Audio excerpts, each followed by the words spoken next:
Гласот на Америка на македонски. Преку една деценија вашиот прозорец кон САД. А сега, директно од студиото во Вашингтон, Добро вечер. Го гледате ТВ журналот News Flash на Гласот на Америка на македонски јазик, а јас сум Лилица Китановска. Овој вторник стана официјално најлошиот ден за американската економија по оној во 2008 кога падна Lehman Brothers, големата компанија за стамбени кредити на САД. Еве ги вестите. Азиските и европските пазари денеска се пониски додека инвеститорите реагираат на намалувањето на кредитниот рейтинг на американската влада и грижите за европските должнички проблеми и глобален економски растеж. Standard & Poor's останува зад одлуката, велејќи дека Конгресот и председателот не се способни да постигнат политички консензус за позначајни намалување на дефицитот.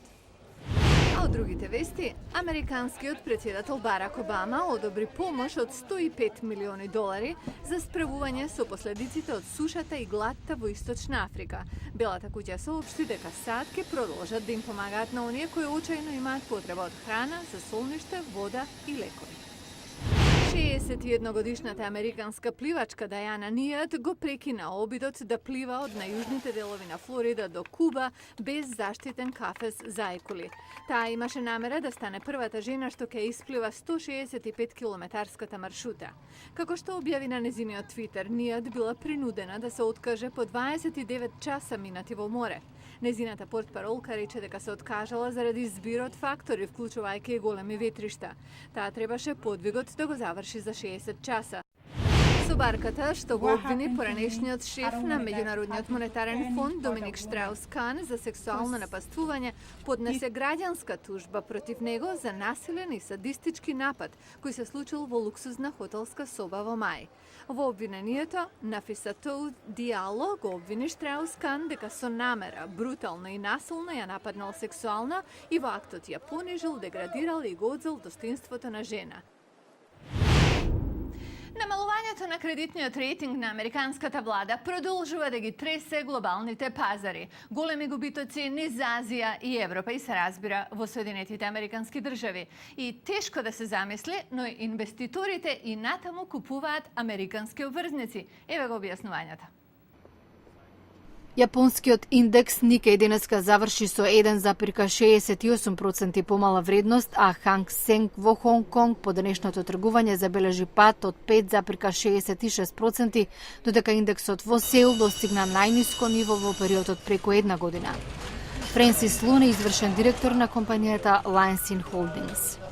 First, it was the American market crashing yesterday. Прво беше огромниот пат на акциите на берзата во САД во понеделникот, Dow Jones загуби 600 поени. Веднаш потоа Кина ги соопшти економските податоци од минатиот месец со пораст на инфлацијата на 6,5%. Тоа беа вестите што светските пазари не сака и не требаше да ги чујат.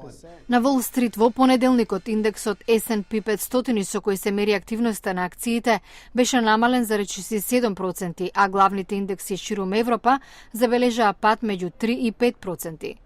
Агенцијата Standard & Poor's во петокот го намали кредитниот рейтинг на САД од 3-кратно А на АА+. Председателот Барак Обама вака реагираше. Секогаш ќе има економски фактори што не можеме да ги контролираме. Земјотреси, потреси во цените на нафтата, забавена економија во другите делови од светот. Прашањето е како ќе одговориме на овие тестови. Тоа зависи од нас. Берзите ќе растат и паѓаат, но се работи за Соединетите американски држави. Без оглед на процената на некоја агенција, од секогаш сме били и ќе останеме држава со 3-кратно А. И покрај намалувањето на рейтингот на САД, инвеститорите продолжија со купување на владините обврзници во обид да се гарантира безбедноста на владиниот долг и покрај нестабилната клима на берзите. Ова значи намалување на цената што владата мора да ја плати за да позајмува пари. Во меѓувреме цената на златото бележи рекорден раст, додека цената на нафтата опаѓа во услови кога инвеститорите стравуваат од уште една рецесија во САД. Медицинските истражувачи развија пластична направа во величина на кредитна картичка што брзо тестира човечка крв за инфекции користејќи малечок микрочип. Во последните тестови на терен во Руанда направата дала екстремно точна диагноза на ХИВ и сифилис за само 20 минути. Но оваа лабораторија на чип ветува многу повеќе. Погледнете го прилогот. Оваа мајка и дете од рурално Малави патувале со часови да бидат тестирани за ХИВ, вирусот што предизвикува СИДА. Специјалисти од ова поле велат дека во многу африкански и азиски држави критичното тестирање и диагностицирање на смртоносните инфекции како ХИВ, сифилис или хепатитис често е потешко отколку давање третман за болеста.